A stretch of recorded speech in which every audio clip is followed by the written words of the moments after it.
Hello everyone, मैं doctor जिज्ञासा पांडे, भारतीय विश्वविद्यालय दुर्ग, डिपार्टमेंट ऑफ इकोनॉमिक्स। आज की क्लास में हम लोग काई वर्ग परीक्षण इसको हम लोग काई से डिनोट करेंगे। किससे? काई से। काई वर्ग परीक्षण के बारे में जानेंगे कि क्या है काई वर्ग परीक्षण।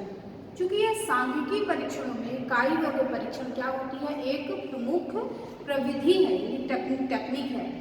सांख्यिकी परीक्षण की अनेक विधियां हैं जिन्हें एक पुस्तक जैसे नॉन पैरामेट्रिक स्टैटिक्स में सिडनी और सीगल ने दिया। तो हम लोग काई वर्ग परीक्षण का नाम किसने दिया? सिडनी एंड सीगल ने दिया। क्योंकि परीक्षण की सांख्यिकी प्रविधियों के चयन में प्रदत्तों की प्रकृति यानी डाटा की जो प्रकृति ही इसका मुख्य आधार होता है। किसका? काई वर्ग का। प्रदत्तों की प्रकृति का बोध मेजरमेंट के स्तर से होता है। काई वर्ग परीक्षण का उपयोग सभी प्रकार के प्रदत्तों में किया जा सकता है।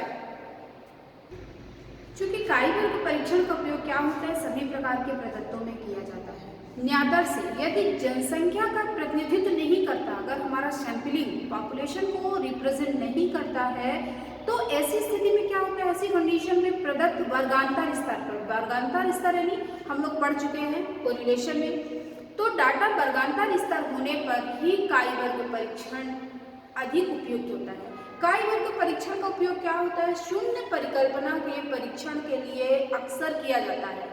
काई वर्ग परीक्षण का उपयोग शून्य परिकल्पना के परीक्षण के लिए किया जाता है, परंतु काई वर्ग परीक्षण में आवृत्तियों को प्रयोग किया जाता है, यानी फ्रीक्वेंसी को इंपॉर्टेंस दिया जाता है। इसलिए यह नामात्मक स्तर यानी नॉमिनल डाटा के लिए अधिक उपयुक्त परीक्षण माना जाता है। हमारा जैसे टी हो गया, एफ परीक्षण हो गया, है ना, इसमें क्या होते हैं कि स्कोर्स को ही प्रयोग करते हैं, आवृत्तियों की सहायता ली जाती है। किसमें? टी और एफ परीक्षण जब हम लोग करते हैं तो उसमें स्कोर को इम्पोर्टेंट दिया जाता है और फ्रीक्वेंसी की हेल्प लिया जाता है। हम जानेंगे कि इसका मीनिंग क्या होता है, क्या अर्थ होता है। चूंकि काई वर्ग शब्द ये ग्रीक भाषा से लिया गया है और सबसे पहले इसका प्रयोग किसने किया था? कार्ल पियर्सन ने किया था और सांख्यिकी में इसका प्रयोग किया। इन्होंने आवृत्तियों के अंतर के आधार पर इसका इंटरप्रिटेशन किया, अर्थापान किया था। किसने? कार्ल पियर्सन ने। गैरेट हमारे एक अर्थशास्त्री हैं, वो कहते हैं कि प्राप्त आवृत्तियाँ यानी जो फ्रिक्वेंसी मुझे प्राप्त होती हैं और प्रत्याशित आवृत्तियाँ, प्रत्याशित इन द सेंस जिन आवृत्तियों का, जिन फ्रिक्वेंसी का हम अनुमान लगाते हैं, तो प्राप्त आवृत्तियों और प्रत्याशित आवृत्तियों के अंतर का वर्ग किया जाता है।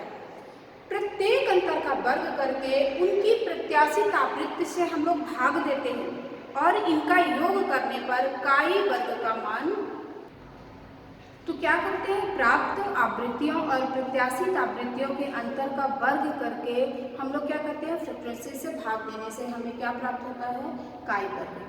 चूँकि इसका फॉर्मूला हम लोग बताएंगे, इसका फॉर्मूला होता है हमारा काई वर्ग का फॉर्मूला होता है प्राप्त आवृत्ति माइनस प्रत्याशित आवृत्ति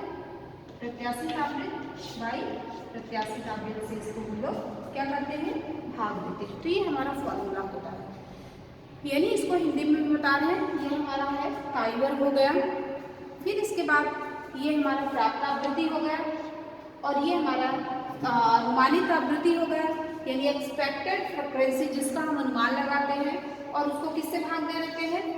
प्रत्याशित आवृत्ति से भाग दे देते हैं।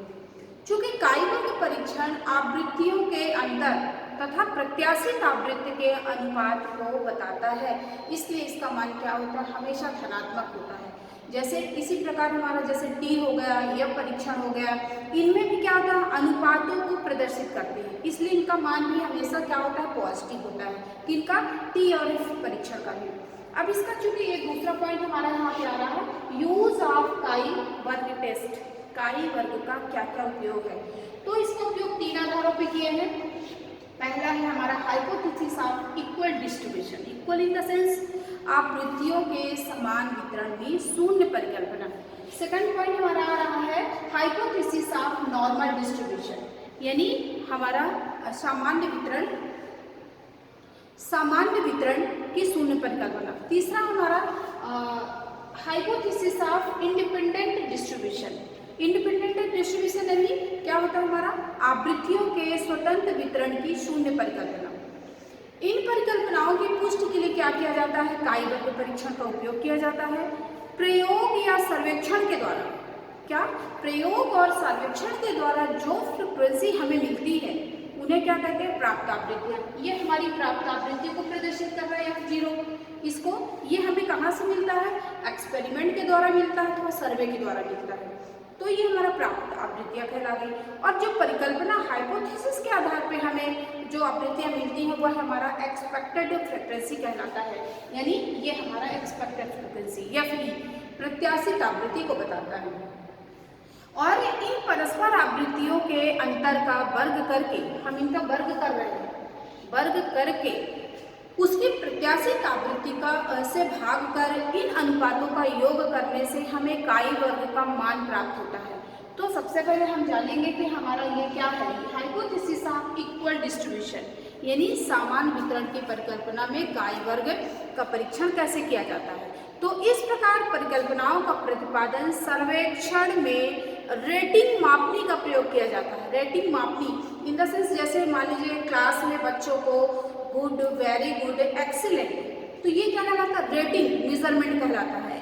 तो यहाँ पे भी हमारे समान वितरण हाइपोथेसिस में रेटिंग मापनी का प्रयोग किया जाता है। रेटिंग में अनुस्थिति जैसे 3 हो गया, 5 हो गया, 7 हो गया अथवा इससे अधिक भी होता है। तो इसमें समान वितरण के लिए क्या करते हैं, प्रत्याशित आवृत्तियों की गणना की जाती है।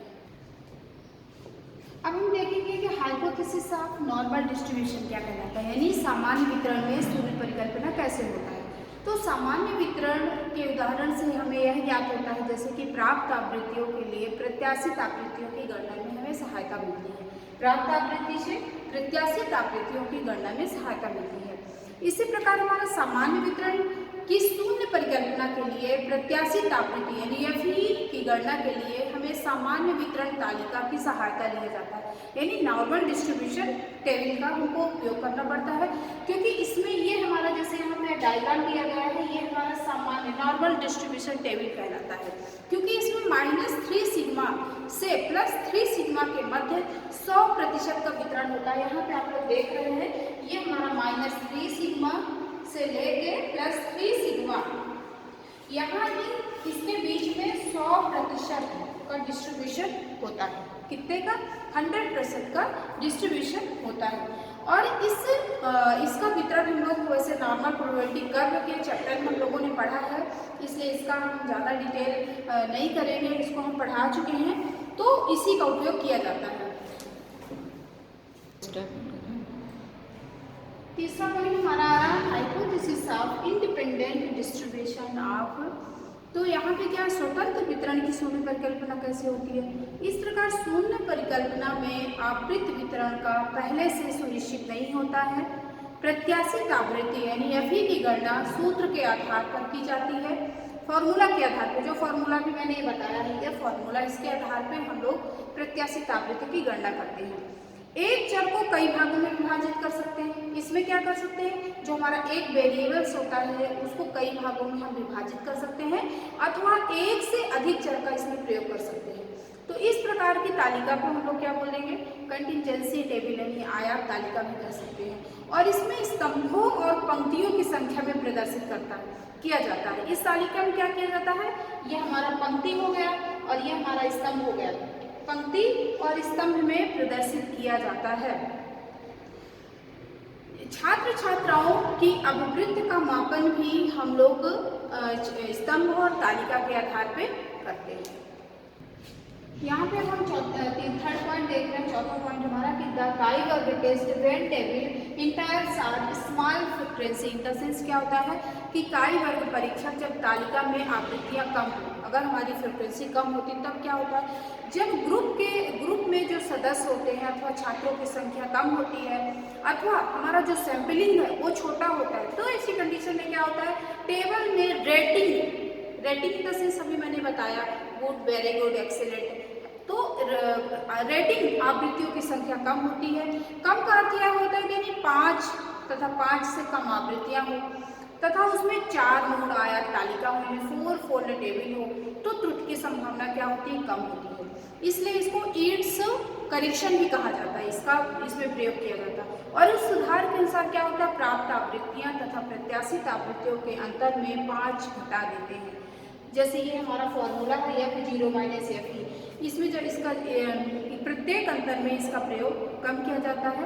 इसमें चूंकि कई स्टेप होते हैं इसको सॉल्व करने के लिए, तो सबसे पहले हमारा स्टेप ये होता है कि जो हमारी प्राप्त आवृत्ति होती है तथा प्रत्याशित आवृत्ति होती है उनका पहले हम अंतर ज्ञात करते हैं, फॉर्मूला में दिया गया है। दूसरा स्टेप हमारा होता है कि प्रत्येक अंतर का वर्ग किया जाता है। तीसरा स्टेप होता है कि अंतर के वर्ग को उसकी प्रत्याशित आवृत्ति से भाग देते हैं, ये एक्सपेक्टेड फ्रीक्वेंसी से। फिर इनके योग करने से हमें काई वर्ग का मान प्राप्त हो जाता है। अब नेक्स्ट टॉपिक हमारा आ रहा है कैरेक्टरिस्टिक एंड यूज काई वर्ग टेस्ट, यानी हमारा जो काई वर्ग परीक्षण की क्या विशेषता है, उसकी क्या उपयोगिता है, इसका क्या है, ये इसका उपयोगिता क्या है। तो सबसे पहले हम देखेंगे कि जो हमारा काई वर्ग परीक्षण होता है वह एक प्रमुख स्टैटिकल सर्वे है, सांख्यिकी परीक्षण होता है और इसका सबसे अधिक उपयोग होता है। और सांख्यिकी का उपयोग अपेक्षाकृत इसमें जो हमारा पैरामेट्रिक स्टैटिकल होता है उसका उपयोग यहाँ पे कम होता है। क्योंकि काई वर्ग परीक्षण का उपयोग हमारा वर्णनात्मक डिस्क्रिप्टिव स्टैटिकल तथा कंक्लूजन स्टैटिकल दोनों में किया जाता है, यानी वर्णनात्मक सांख्यिकी और निष्कर्षात्मक सांख्यिकी दोनों में इसका उपयोग किया जाता है। काई वर्ग परीक्षण के लिए कोई भी अवधारणा इसमें नहीं दिया गया है और वितरण की स्वतंत्रता इसमें होती है, इंडिपेंडेंसी होती है। किसी भी प्रकार के वितरण में इस परीक्षण का उपयोग हम कर सकते हैं। चूंकि काई वर्ग परीक्षण सभी प्रकार का जो ग्रुप होता है अथवा न्यायादर्शों में इसका प्रयोग किया जाता है, सैंपलिंग पॉपुलेशन का प्रतिनिधित्व करता है अथवा नहीं, काई वर्ग परीक्षण का सभी प्रकार के न्यायादर्शों में प्रयोग किया जाता है। न्यायादर्श अथवा ग्रुप्स का आकार, साइज अथवा चाहे बड़ा हो छोटा हो कुछ भी हो उसमें भी इसका उपयोग किया जाता है। प्रदत्तों के संकलन में भी काई वर्ग का प्रयोग किया जाता है। नॉमिनल डाटा में भी इसका उपयोग किया जाता है। मापन की प्रक्रिया में परीक्षणों के प्रमाणीकरण में प्रदत्तों के सामान्य वितरण की जांच करने में भी काई वर्ग का उपयोग किया जाता है। इसके बाद शोध अध्ययन में भी काई वर्ग का उपयोग किया जाता है। काई वर्ग परीक्षण की प्रवृत्ति क्या होती है, एडेटिव यानी योगशील होने के कारण, जुड़ने के कारण एक से अधिक परिकल्पनाओं की जांच की जा सकती है। आज की क्लास में हमारा काई वर्ग टेस्ट चैप्टर खत्म हो रहा है। इसके बाद कल की क्लास में हम लोग नेक्स्ट चीज देखेंगे।